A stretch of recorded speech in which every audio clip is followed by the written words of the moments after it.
Welcome to the Living a Nordic Life podcast, where we explore a simpler, cosier and more intentional life the Nordic way.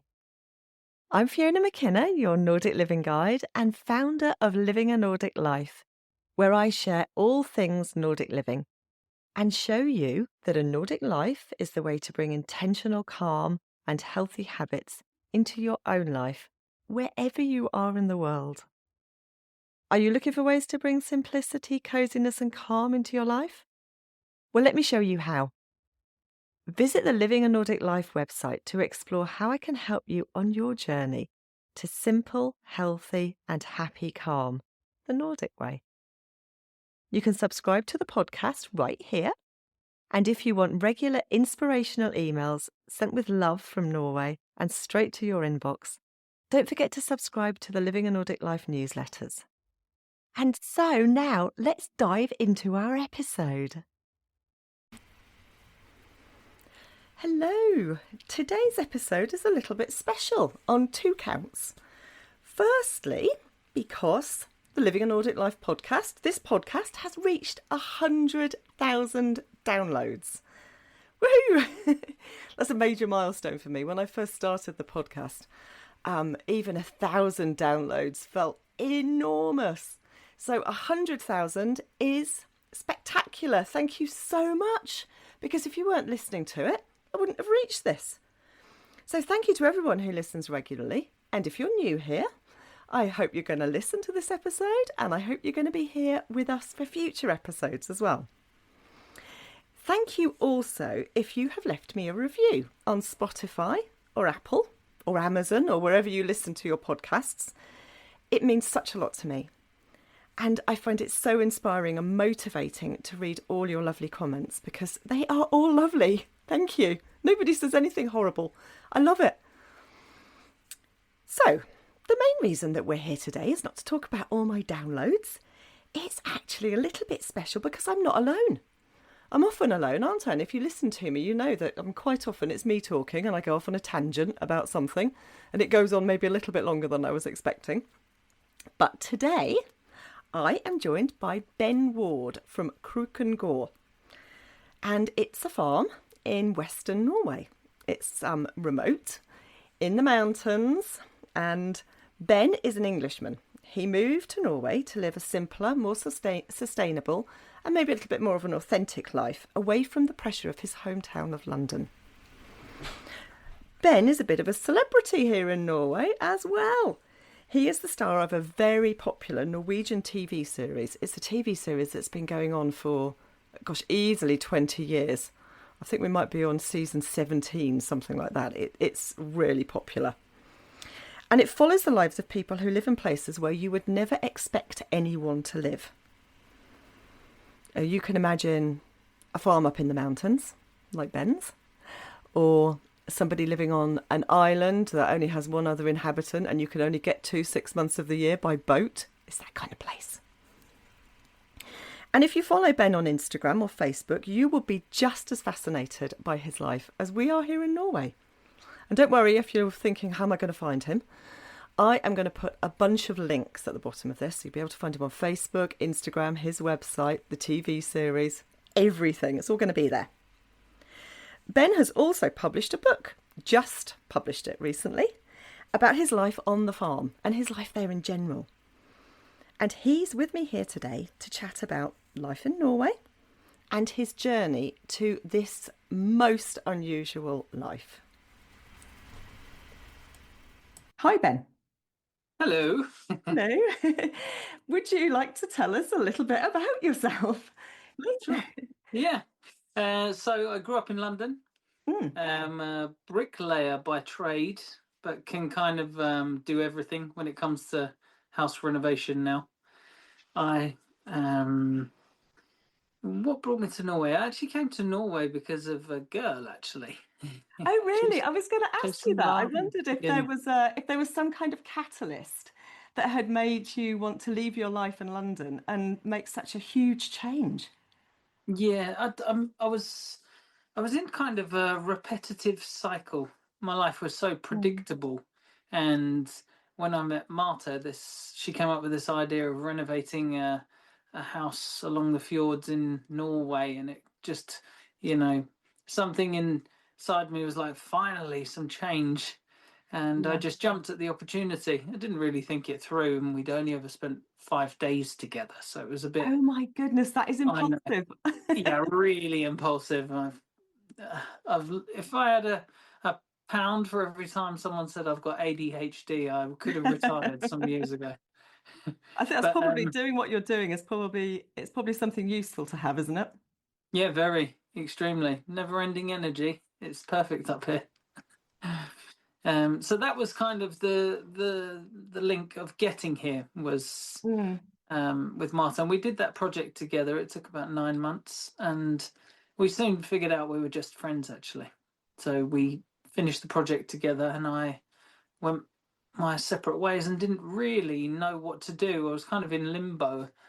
I'd moved my life across to Norway for this kind of chasing the simple life dream, and all of a sudden it had come to a, a crashing halt because it didn't really work out with Marta until one sunny day I was on a boat trip along the fjord, Mm. and out of nowhere I caught a glimpse of this place. And I'd been on the same boat trip multiple times because I had a small power boat, and I Yeah. would go from the old house along the fjord because it was down at sea level, along the fjord to a small village called Sulvorn, Yeah.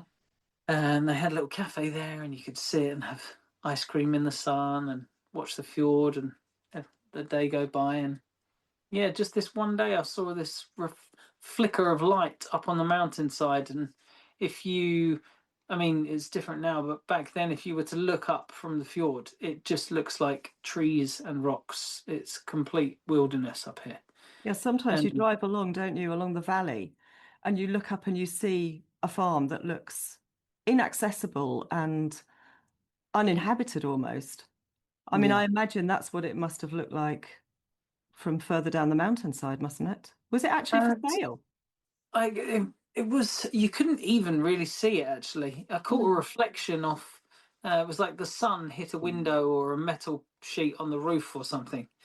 And that was what first drew me in and was kind of got my curiosity going.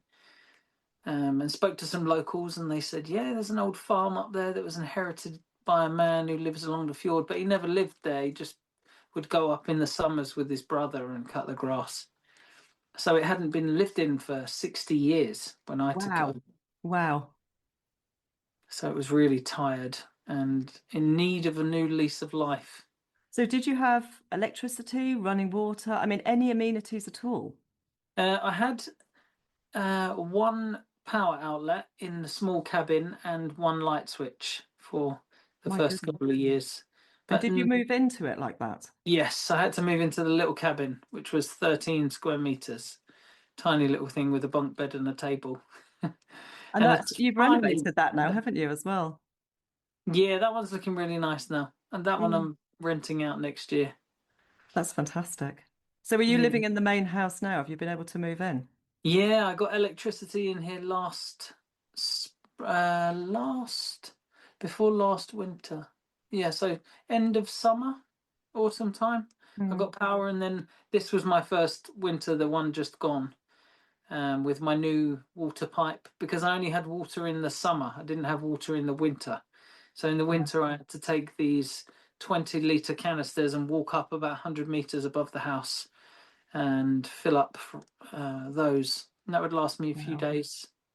But it made you very conscious about how much you were using, that's for sure. Yeah, absolutely. You You've didn't waste any. you mentioned that you've got carpentry skills, haven't you? And you're a bricklayer by trade. But did you grow up with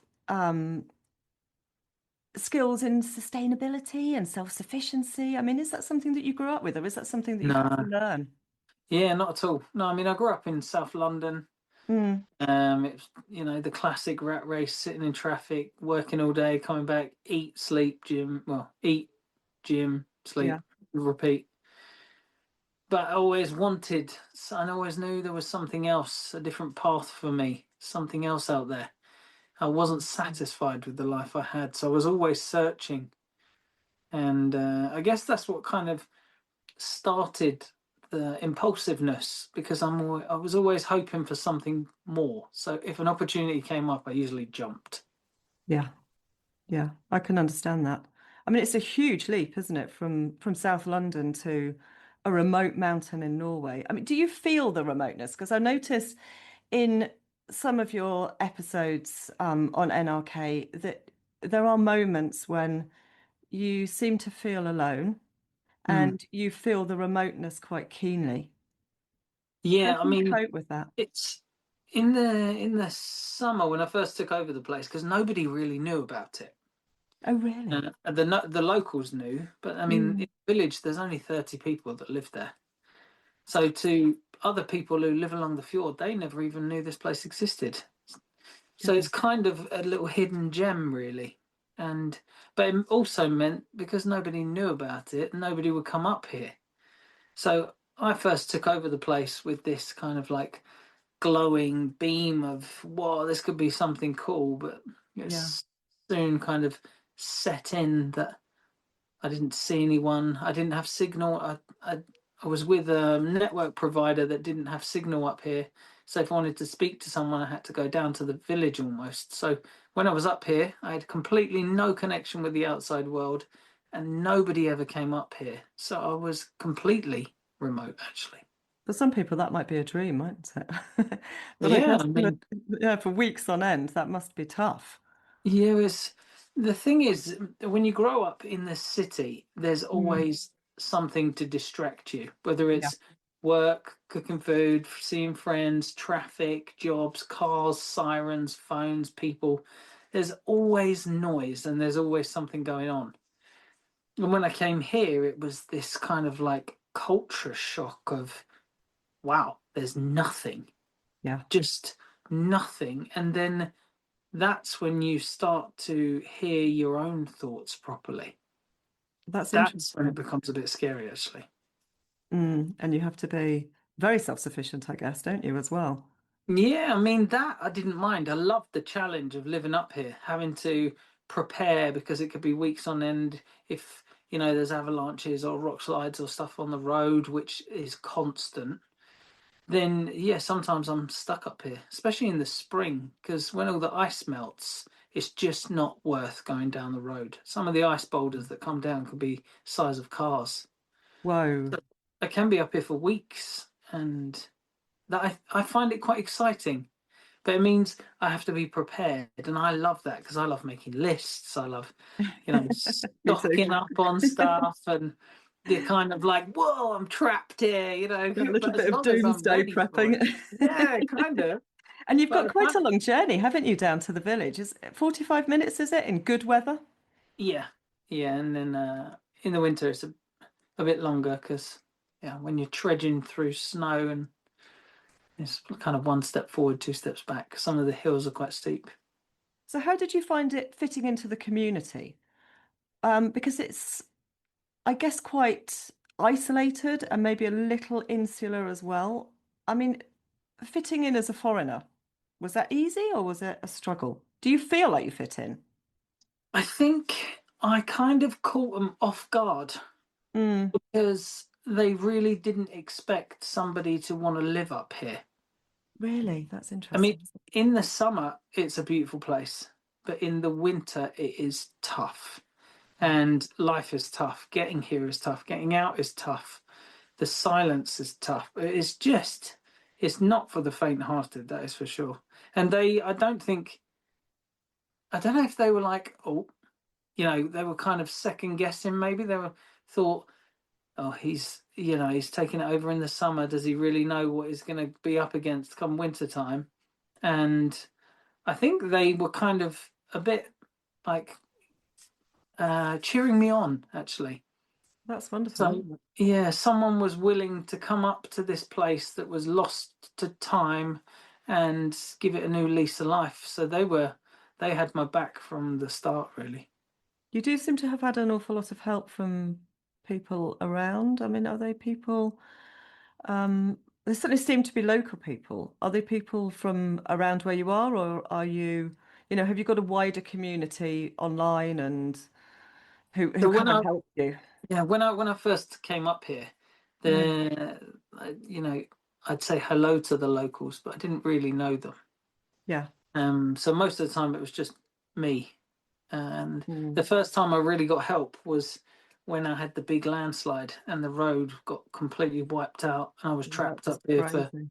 Mm. for some weeks. And then, I managed to clear most of it myself and rebuild the road. But the big boulders, we all got together for that.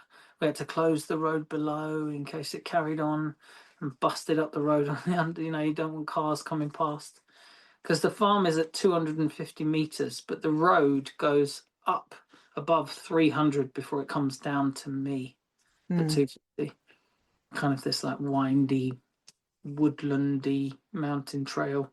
It's not wide enough to drive, but I've got a quad bike that I use in the summer, and Yeah, in they're useful, aren't in they? the winter I ski up and down. Wow, that's quite some ski, isn't it? Yeah, it's tight. So you've got to be a good skier, because it's not for the faint-hearted, that's for sure. No, I don't think I would do it. Have you had moments when you had that huge landslide where you thought, that's it, I've had enough. I am just going to go home to London? The the day of the landslide happened at 11:30 at night. Yeah. But that day I rung the agent to try and sell the place. Oh, but the day before, No, that day. that So day. very same. Whoa. I know. So if that's not a sign that you're not going anywhere, mate, you're here to do something, to prove something to yourself. So this will keep you here. I thought that was interesting actually in that episode when you'd said, I think that was the one where you'd said that you'd woken up at night and you heard this enormous noise, like a troll Mm, was just thrashing through the forest and throwing trees around, and then you got up and there was this devastation. yeah, it was It's great. yeah, the It's farm is certainly trying to keep you there, isn't it? Definitely, and but it's also protected me in some ways as well. So, even though it's risky living up here, there's always stuff happening: trees coming down, rocks coming down, ice in the winter, avalanches in the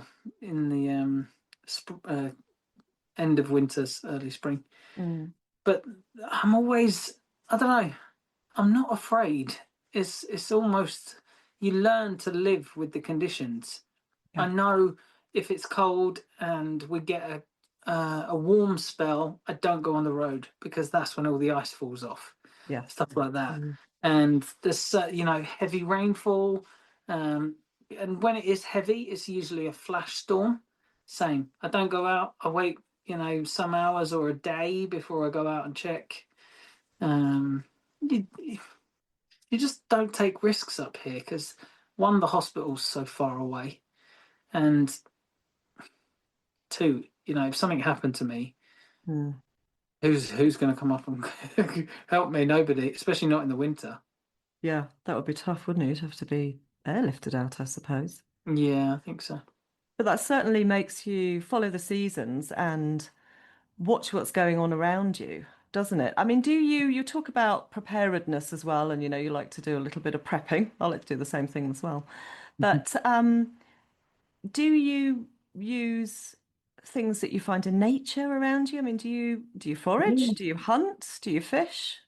So I haven't got a license to hunt myself, but I join the Mm. hunting groups. So Yeah. I'll be one of the beaters, the ones who claps Yep. to push the deer towards the hunters. Then I've tried a bit of mountain fishing up in the Mm. lakes. Like foraging as well, mushrooms, berries, and tea. There's a fungus that grows on a birch tree called chaga. Mm. It's some people call it immortality, because it's got so many benefits. I harvest that and make that and drink that through the winter, because it's a natural source of vitamin D and Oh, that's fantastic. extremely high Yeah. levels of antioxidants. So it's very good for you. Anti-aging, supposedly. You wouldn't think I Mushrooms are was brilliant, aren't 75, would you? they? Mushrooms are brilliant though. I love mushrooms. I'm always foraging in the autumn for mushrooms. But they've got so many benefits. Just a couple of mushrooms a day are Mm, supposed to be fantastic for your cognitive abilities. I agree. So yeah, I'll always be somebody who wants to forage for mushrooms. Mm. So what do you miss? about England? Anything? Sausages. Sorry, Good, sausages. good bacon. Yes, good bacon. Oh, Not but Marmite this, then. yeah, you can't get a good English sausage here. You can't, can Impossible. you? It's No, you absolutely impossible. have to make them yourself, I think. We've Yeah. started making our own sausages actually, but you need to be able to freeze them. But Mm. yeah, so sausages, bacon, Uh, anything else? I mean, I get sent out Marmite. I'm a big Marmite lover, me. Are you really? Yeah. So many So Brits say that, don't they? I don't miss it because I've always got it actually. Yeah. I think that would be a big miss if I was and then obviously friends and family. Yeah. Yeah, of course. Do you talk But to them regularly on Skype yeah, and yeah, Zoom we and do. And FaceTime? actually, do you know what? Good old English banter. Yes, yeah. There is nothing like it. Nowhere in the world like English banter. Just go No, into a shop and have a laugh with the teller. That doesn't happen here. no, people don't like to impose, do they? No, They like to keep their distance a little bit. And I have to say, the English sense of humour is certainly unique. it really is. We're Saki. I was going to say a swear word then.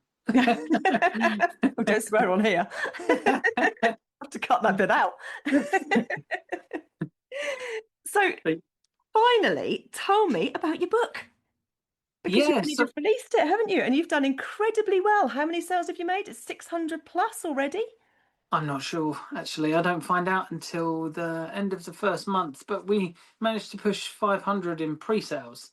So that was Wonderful. Wow. really good. So that got me into the number 5 on the top 10 list in the stores. So I'm on the It's board and in the airport. brilliant. So when family came through the airport, they saw my book up there, which was really nice.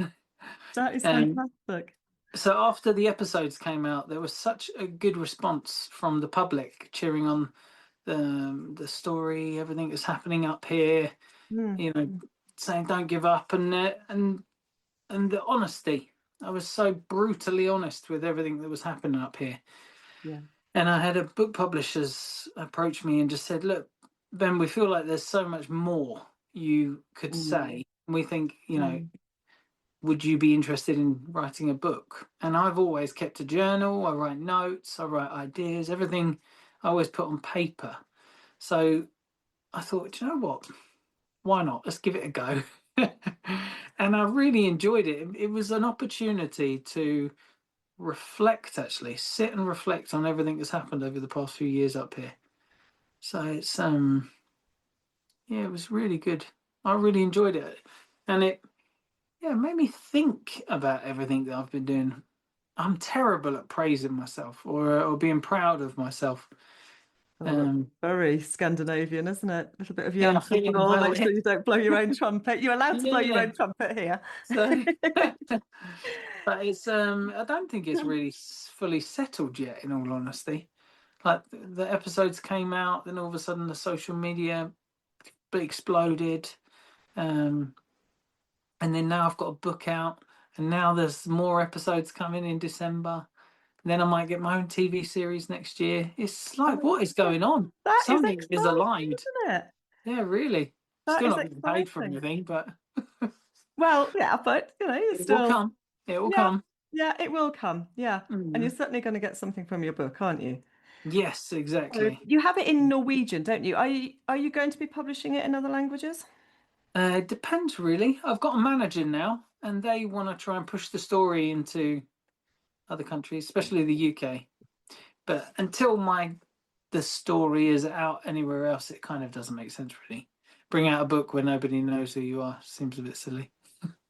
I think though that the what you are trying to achieve and what you have achieved, a simpler life and moving to somewhere that is so different to where you were from is Mm. going to be a story that so many people want to hear. Oh, And so many people dream about as well. I mean, it is a dream for a lot of people. have you seen the episodes? I have, yes, a lot of times. Oh, Yeah. oh, there you. I think it's brilliant. Yeah, absolutely fantastic. And like you say, you are brutally honest.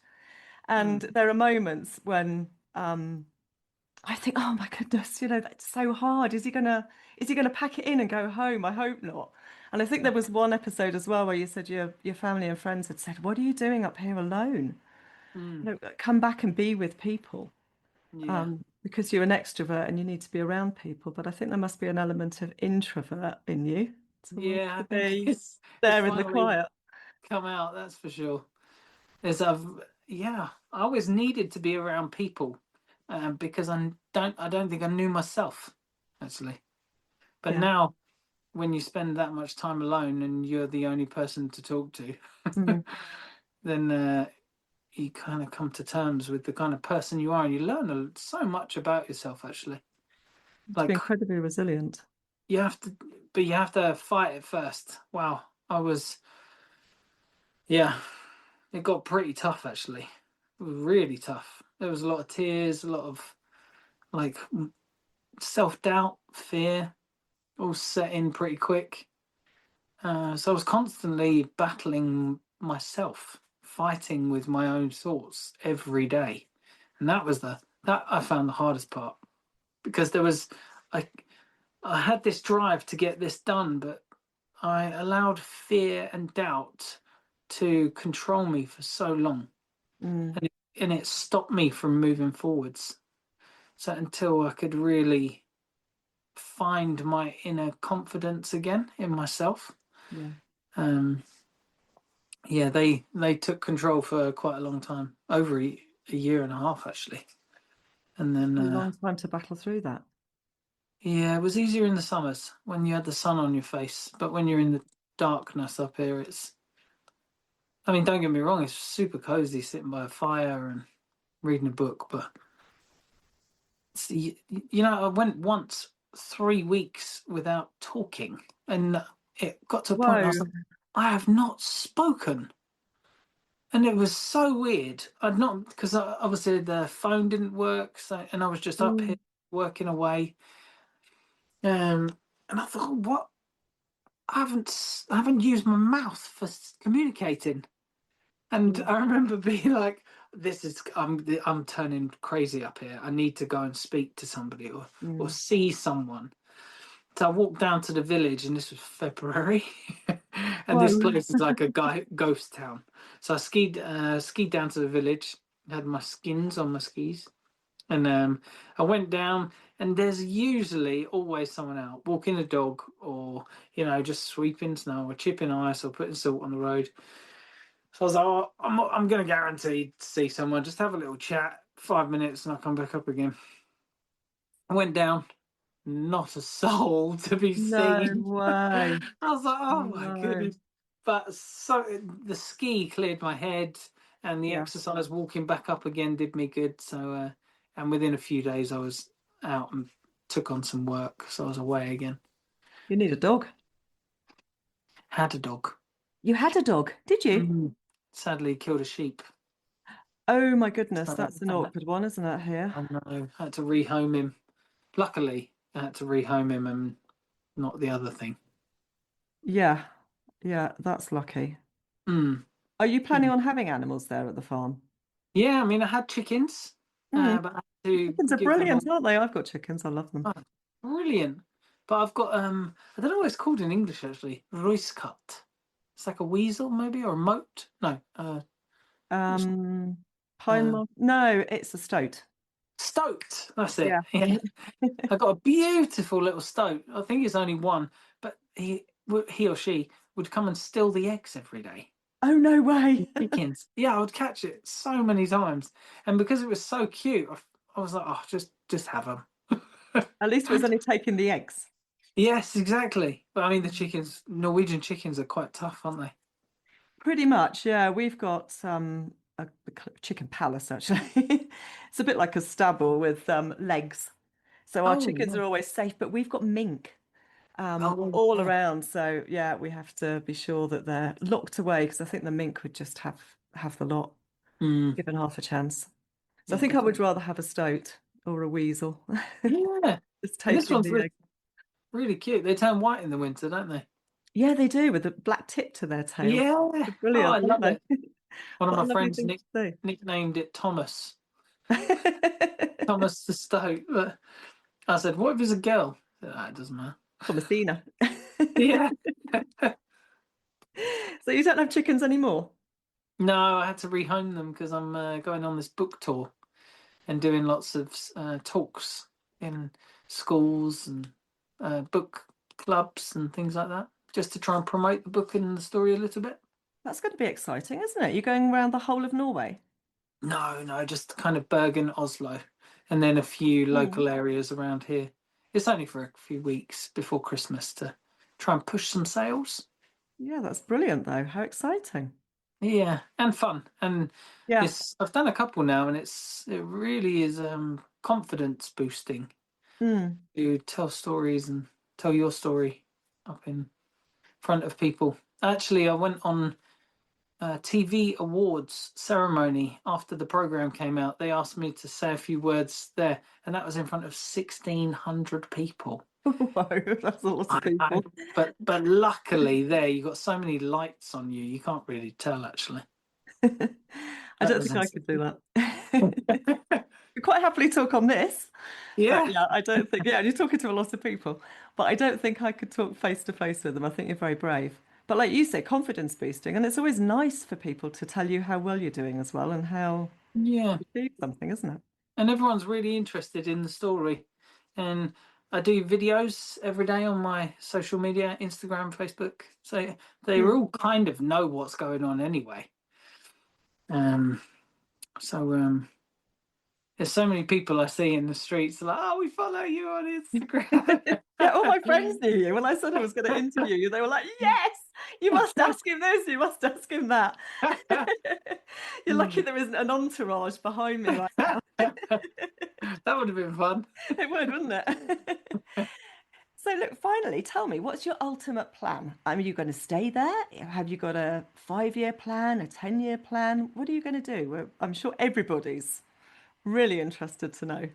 Yeah, so I think because it's opened up so many doors, and Hmm. especially with the social media stuff, um, there's so much happening now, and I've got so many craftsmen, really cool craftsmen around me, like the old way, woodworking, axes, all this kind of stuff. So my plan is to bring together more craftsmen and Wonderful. then alongside them bring in apprentices to learn from them and make this a place where people come, enjoy, learn, and kind of bring the old trades back to life, really. So, kind of a place where people can come and stay and lower their shoulders and have a good time and maybe learn something while they're here. And not just for apprentices, but for everyone, really. So I've been building more stuff for people to stay in. I've now got a huge tree house with 3 floors. That's Yes, going my to son was telling me about that. He was like, be. yeah, the guy with the treehouse, I love it. And some of the woodwork you've done in there looks amazing. Yeah, it was inspired by the cathedral in Trondheim, actually. So the ceiling's got like Cool. 16 different angles. It's crazy. Wow. Um, so that's going to be out for rental next spring, and then yeah, just try and bring people up here and turn it into not a retreat center as such, but Yeah. just kind of back to basics and breathe fresh air, drink clean water, eat some good food, and hang out with some nice people. And learn something as well by the sounds of it. It's a Yeah. perfect place as well, isn't it? Because people here in Norway really do appreciate good craftsmanship Mm. and are happy to pay for it as well and perpetuate that knowledge through the generations, which I don't think we really see at home in England quite as much. It's also, I mean, in the kind of sector I worked in, money was always so tight, everything's so rushed. Yeah. So sadly, it was lost to money, Yeah. keeping a budget down and get everything done quick, fast. But you know, s- uh, some people are in that position. So They you are. just, Yeah. yeah.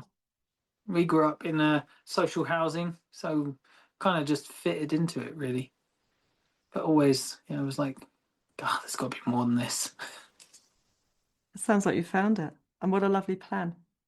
I think Yeah. it's fantastic. So now it's just to try and give back. Actually, I feel Wonderful. like the Norwegian public have been so supportive and cheering me on.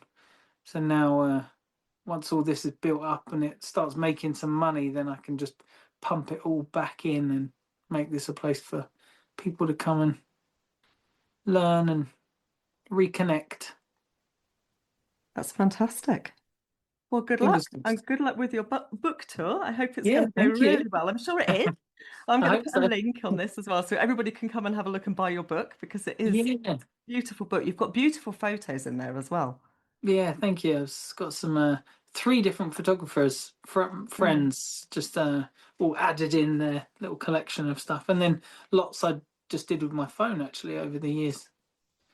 So they're very atmospheric and certainly convey kind of and you have to place. add in Instagram and Facebook, and then they can follow the story as well.